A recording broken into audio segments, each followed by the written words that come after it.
For most of us, every single day from the moment we wake up, we are exposed to light pollution.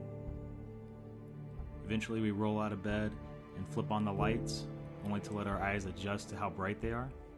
Then we get ready for the day and make our breakfast, and then we hop in our cars and we drive to work for the day. From then on, our day is almost unavoidably filled with light pollution.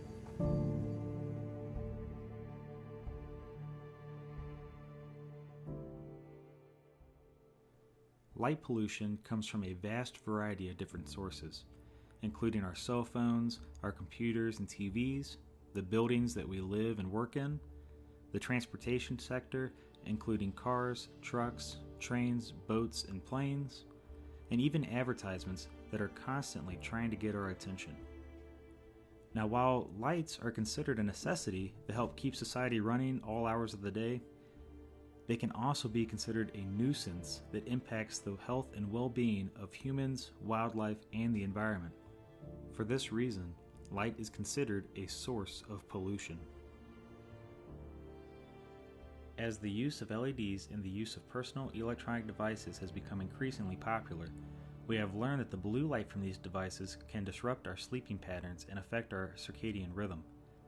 The circadian rhythm is our natural sleep cycle, and our bodies rely on this cycle to heal and grow.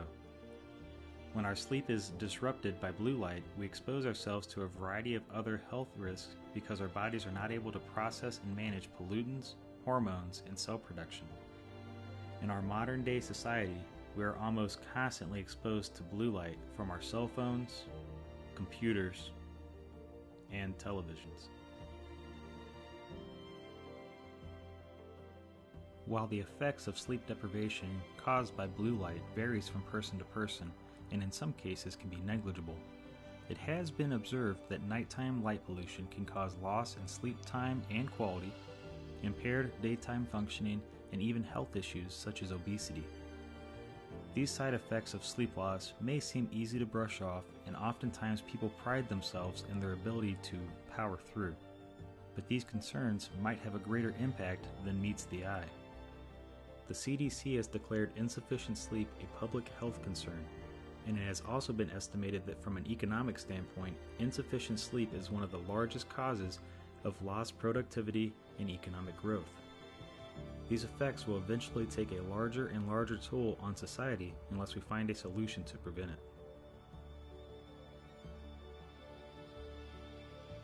Unfortunately, the negative impacts of light pollution do not stop with human health and economic growth. A largely ignored concern is the effects of light pollution on wildlife and the environment. Light pollution has been observed to affect mammals, birds, plants, and insects in a variety of ways. Much like how blue light affects human sleep cycles, it seems that multiple sources of nighttime light affect the sleep cycles and reproduction cycles of other mammals as well. Exposure to nighttime light changes how animals perceive time and can confuse their day and night schedules. Some animals, especially nocturnal animals, might move to avoid this light pollution. Movement like this, however, can cause reduced population of certain animal species and affect the prey and predator relationship in the local food chain. Animals likely see our bright night lights as nothing more than a blurry nuisance that they want to get away from. Humans have taken nature's peacefully dark night and brightened it with an array of billboards and streetlights. Migratory birds who rely on the moon and stars for light and navigation are being confused by our bright lights reflecting off the snow. Ski resorts like this one in southern Wisconsin bleed light into the nearby forest day after day, all winter long. Lastly, a study from Grinnis and Murphy in 2019 showed that streetlights not only affected the growth of plant life directly below the light, but they also stunted the growth of insect larvae. The larvae under the streetlights showed 43% less body mass than the larvae from darker areas.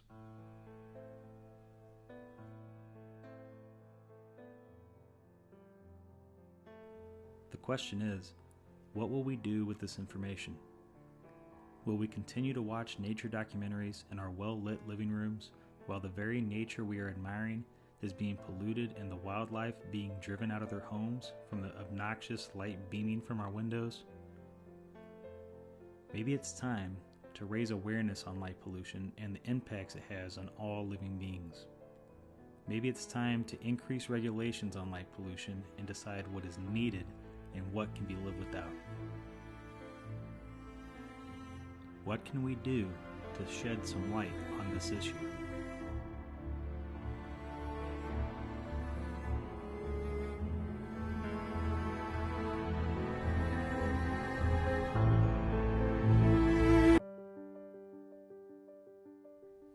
We can start with gatherings of students of all ages to demonstrate the pollution of the night sky with the help of a planetarium like the one at the Madison Metropolitan School District.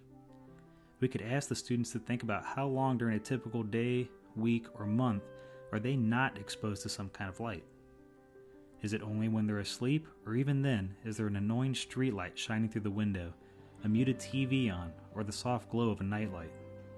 A trip to the planetarium could demonstrate the global effects of light pollution, and the staff could even integrate the topic of light pollution into the Madison Metropolitan School District Skywatching program.